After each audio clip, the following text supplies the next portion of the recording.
Assalamu alaikum wa rahmatullahi ta'ala wa barakatuh. Aujourd'hui, je vais vous présenter la correction des exercices de la fonction acquérir.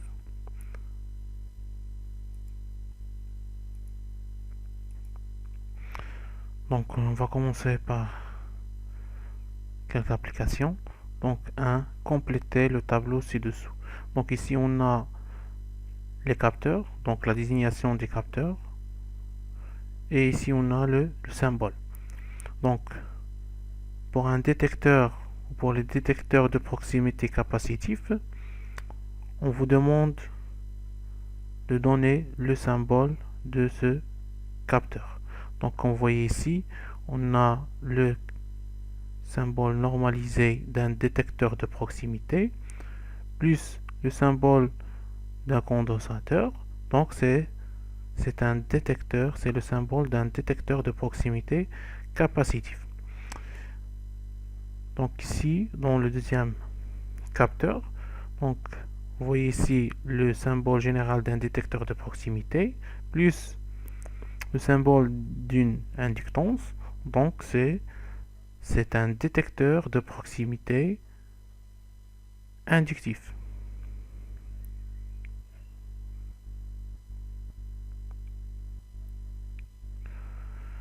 Pour le troisième type, donc c'est un, qu'on voit ici, c'est un détecteur de proximité plus une photodiode, une diode électroluminescente et une photodiode. Donc c'est un détecteur de proximité photoélectrique. Pour les détecteurs de position, voici le symbole général. Et ici, comme vous voyez dans ce schéma, on a le symbole d'un détecteur de proximité et un aimant permanent. Donc c'est un détecteur de proximité magnétique où on parle d'un interrupteur à lame souple. Donc deuxième question, compléter l'actigramme d'un capteur. Bien sûr, le système c'est un capteur, comme vous voyez ici. Sa fonction c'est de acquérir des informations telles que des grandeurs physiques. Comme matière d'heure sortante, c'est un signal électrique. Troisième exemple, donc système polycourroie. Donc le codeur est solidaire de l'axe de la poulie. Donc K égale à 1, ça veut dire quoi? Ça veut dire que l'axe du système, la poulie, est solidaire de l'axe du codeur. Donc il n'y a pas de réducteur entre les deux systèmes. Donc le rapport de réduction égale à 1. Donc la question, calculer la résolution, donc nombre de points par tour, nécessaire pour une précision de 1,35 mm. On donne diamètre de la poulie égale 300 mm. Donc un petit rappel sur les codeurs incrémentales et surtout comment calculer la précision et la résolution. Donc pour la précision linéique, donc on a la relation NP égale K fois P divisé par delta X. Et pour la précision angulaire, on a la relation NP égale K fois 360 divisé par delta θ. Donc K c'est le rapport de réduction, donc NP c'est la résolution, delta X c'est la précision linéique.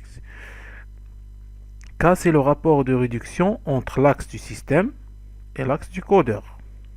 Donc ici on a K égale à 1. Donc P c'est la conversion du mouvement. Donc P égale le pas si on a un système physique-roue et P égale pi fois D si on a un système polycourroie. Donc appliquons cette relation. Donc NP égale pi fois D puisqu'on a un système polycourroie, donc pi fois D divisé par delta X. Donc pi fois 360 divisé par 1,35 égale 698 points par tour. Donc la résolution égale 698 points par tour. Donc quatrième exemple, système polycourroie, mais K est différent de 1. Ça veut dire que entre le codeur et le système polycourroie, on a un réducteur.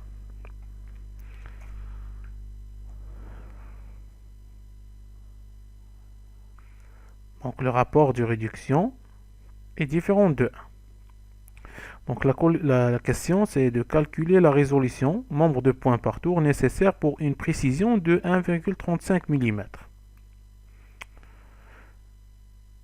Donc on a le diamètre de la poulie égale 300 mm.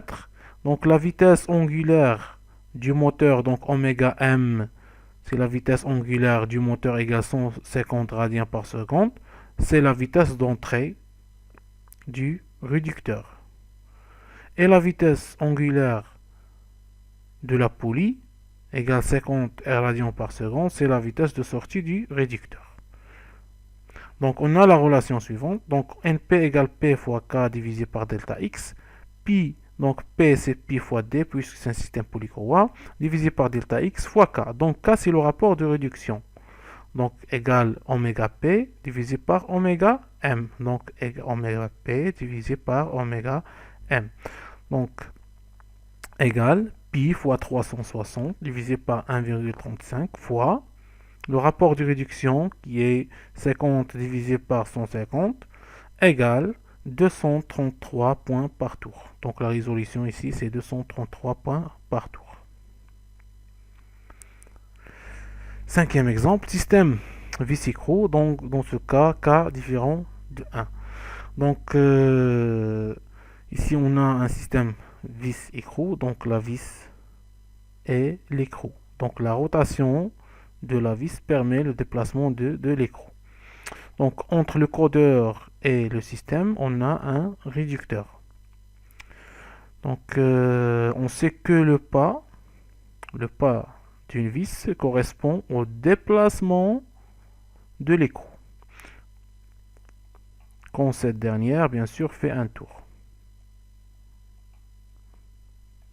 Donc, calculer la résolution, nombre de points par tour nécessaire pour une précision de 0,035 mm. Donc, ici, on a le pas.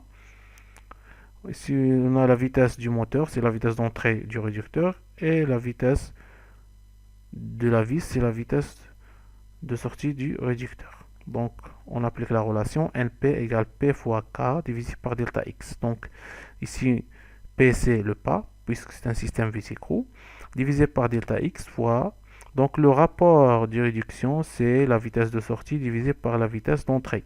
Donc, c'est N de la vis divisé par N du moteur. Donc, c'est le rapport de réduction. Donc, NP égale 10 divisé par 0,035. C'est la précision. Donc, fois le rapport de réduction 500 divisé par 1500 égale 95 points par tour. Donc, exercice 1. Ici, on a un système, un encodeur incrémental ou un encodeur incrémental en bout d'arbre moteur. Donc, on a ici un codeur, donc capteur de position angulaire, un codeur, un moteur et un réducteur. Et ici, on a notre système, c'est système vis-écrou. La vis et l'écrou. Donc, l'encodeur incrémental, vitesse maximale du coulisseau 0,1 m par seconde, pas de la vis 20 mm. On rappelle que le pas correspond au déplacement du coulisseau en millimètres lorsque la vis fait un tour, bien sûr. Course du coulisseau, c'est 1 mètre, donc la course maximale égale 1 mètre. Rapport de réduction des engrenages, donc R égale 0,5, c'est le rapport de réduction des engrenages. La précision souhaitée sur la position du coulisseau est 0,03 millimètres. Donc on rappelle que la précision correspond au déplacement en millimètres du coulisseau pour une impulsion délivrée par l'encodeur. Donc la précision correspond toujours à un point du codeur ou à une impulsion du codeur partout. Première question, calculer la vitesse de rotation maximale de la vis.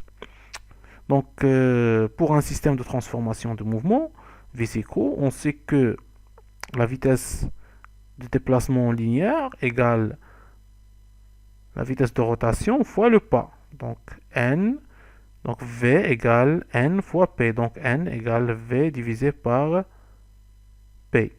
Donc 0,1 divisé par 0,02. 20 mm, c'est 0,02 mètres. Puisqu'ici on a mètre, v en mètres par seconde.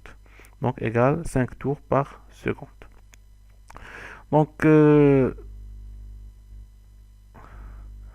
deuxième question. Calculer la vitesse de rotation maximale du moteur en tours par seconde. Donc la vitesse du moteur, donc d'après notre système, on a le moteur. Entre le moteur et la vis, on a un réducteur. Donc on a déjà calculé la vitesse de rotation de la vis et on cherche à déterminer la vitesse de rotation du moteur qui est la vitesse d'entrée du réducteur. Donc on a le rapport de réduction égale la vitesse de la vis divisé par la vitesse du moteur.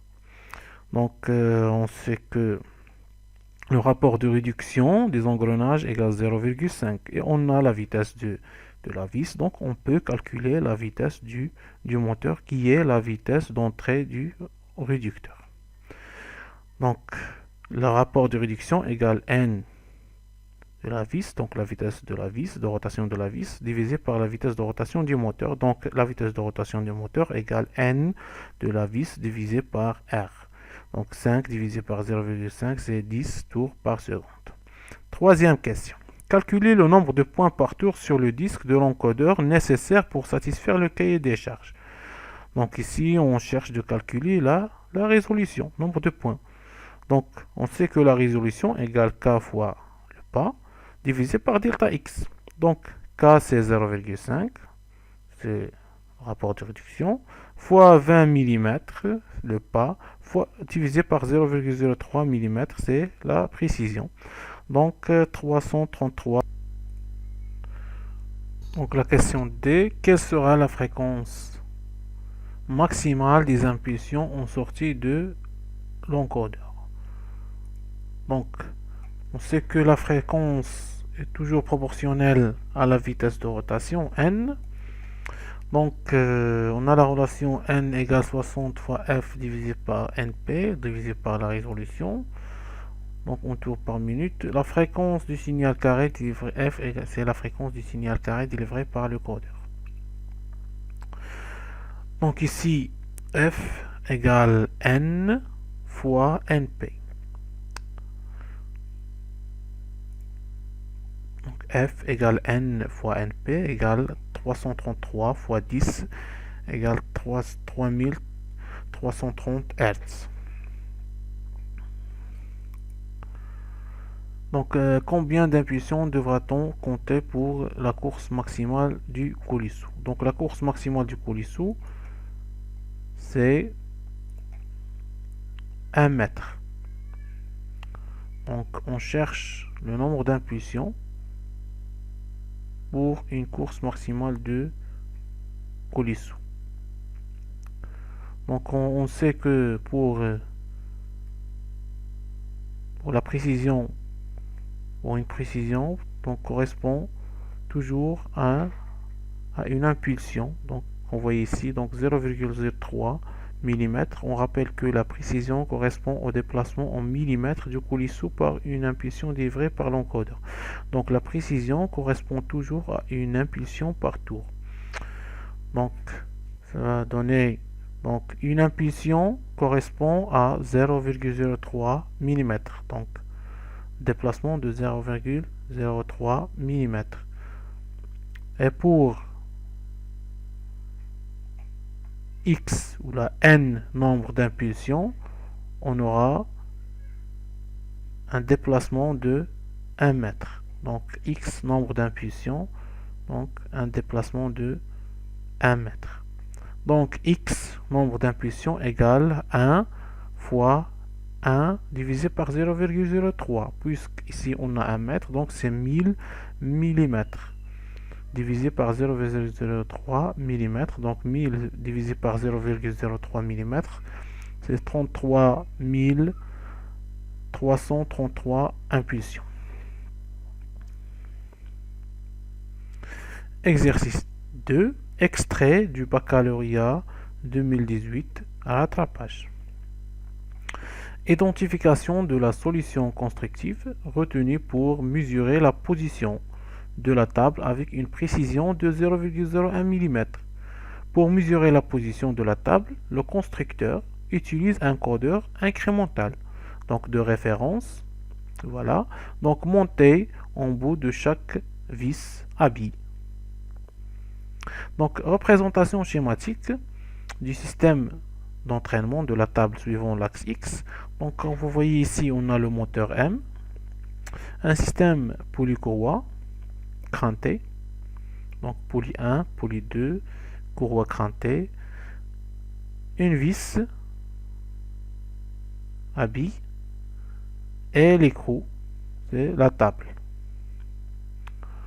Donc ici on a un codeur incrémental monté en bout de chaque vis, en bout de la vis à billes.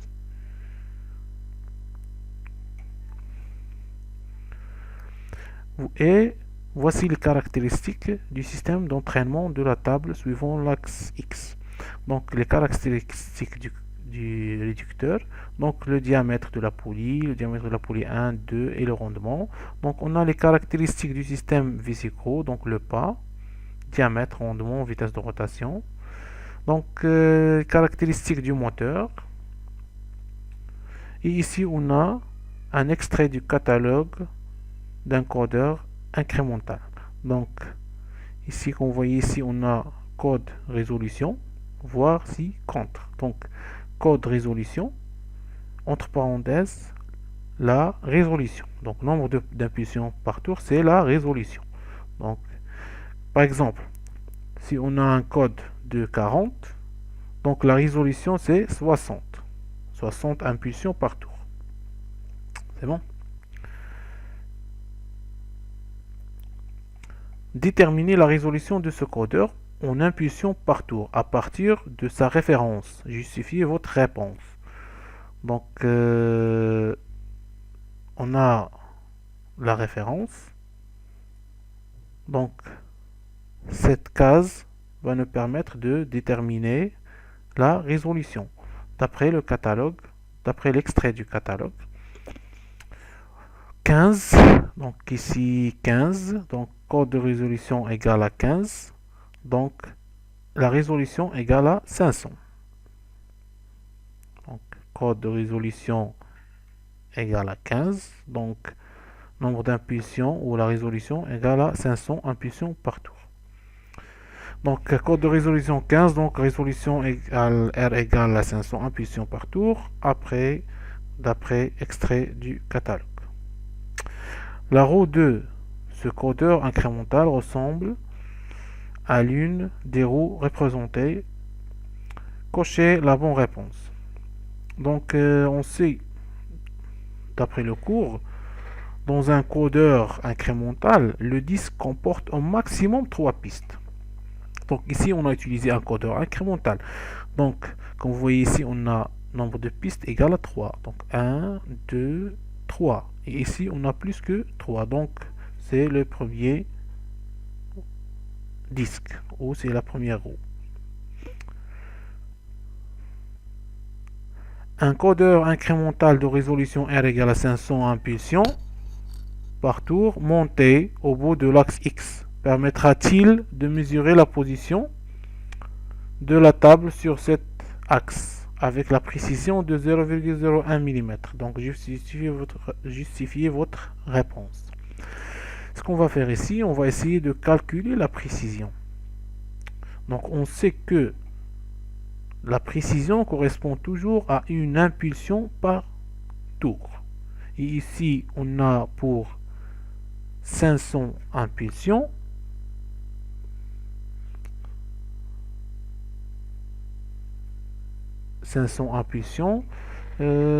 Pour un tour.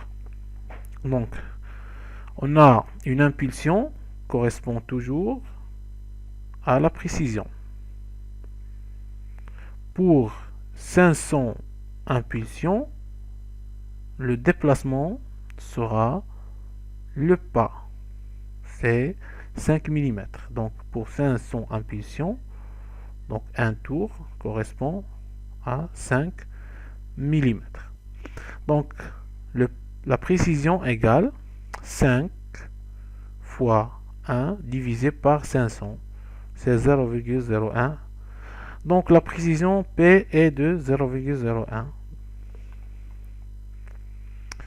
Quelle sera alors la fréquence FA en Hz du signal A délivré par ce codeur quand le moteur M1 tourne à la vitesse de 5750 tours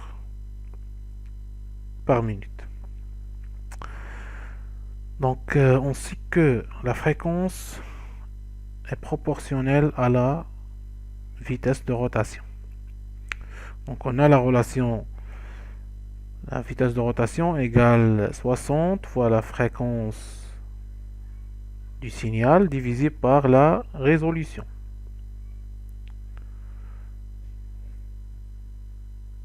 Donc, ici, c'est la fréquence de rotation du codeur, c'est la fréquence de rotation de la vis. Donc, on peut calculer N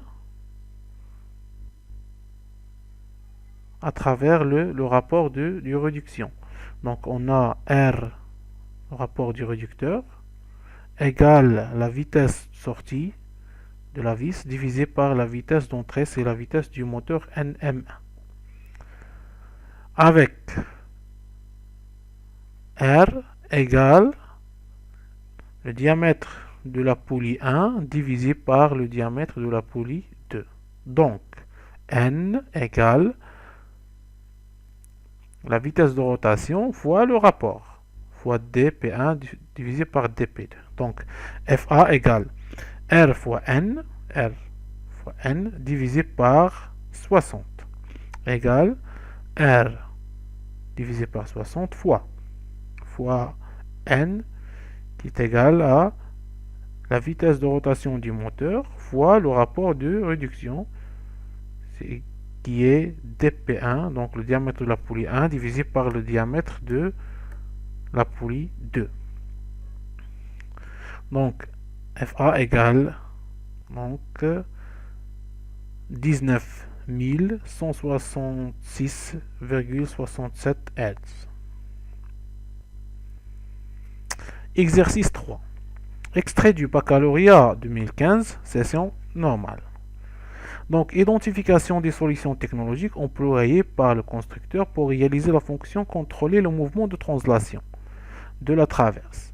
Donc, la mesure du déplacement de la traverse et de sa vitesse est réalisée par un capteur optique de résolution. Donc, on parle d'un capteur optique de résolution R égale 250. C'est la résolution. Donc, principe du codeur. Donc, comme le montre la figure ci-contre, le codeur constitue de un disque contenant deux pistes A et B, décalés et divisés chacun en 250 secteurs équidistants et alternativement opaques et transparents. Deux éléments optoélectroniques, une diode infrarouge et une photodiode, disposés de part et d'autre de chaque piste. Donc ici on a la forme des signaux des encodeurs A et B, donc encodeur A, encodeur B. Donc le signal de l'encodeur A et le signal de l'encodeur B, bien sûr de sortie, signal de sortie. Chaîne d'action. Donc première question, donnez l'état des signaux binaires S1, S2 et S2 respectivement associés à un encodeur A et encodeur B pour les zones A, B, C, D, E, F et G, correspondant au sens de déplacement de la traverse vers le haut. Donc, l'état des signaux S1 et S2, donc d'après la forme de ces signaux, donc on va commencer par le signal S1. Donc dans la zone A, elle est à l'état 0. Donc 0. B, le signal, elle est à l'état 1. C, 1. D, 0. E, 0. F, 1. G, 1. Signal 2. Donc, zone A et zone B, 0, 0. Donc, 0, 0. C et D, 1, 1. D'état 1, 1. E, F, 0, 0. G, 1. Deuxième question, calculer la précision angulaire R en degrés par point de ce capteur. Donc, la précision angulaire égale à 360 divisé par la résolution. Donc, R égale 360 divisé par la résolution. Donc, c'est 1,44 degrés par tour. Calculer le déplacement minimal d'essai du curseur détecté par ce capteur, sachant que le pas de la vis est de 5 mm. Donc ici, on a le pas de la vis. Donc c'est le déplacement pour un tour de la vis. Et le déplacement minimal, c'est la précision. Donc on nous demande de calculer la précision. Donc on a la mesure du déplacement de la traverse et de sa vitesse est réalisée par un capteur optique de résolution R égale 250. Donc la résolution égale 250. Donc la précision égale P divisé par la résolution. Donc TC égale P divisé par 250, c'est la résolution, égale 0,02 mm. Combien de tours TD fera le disque pour que la traverse parcourt la course maximale de 960 mm? Donc ici on a pour un tour de la vis, le déplacement sera 5 mm. Donc c'est le pas. Donc pour un tour, on a pas égale 5 mm. Pour n tours, donc TD, donc la course maximale sera 960. Donc TD 960. Donc il suffit de calculer TD.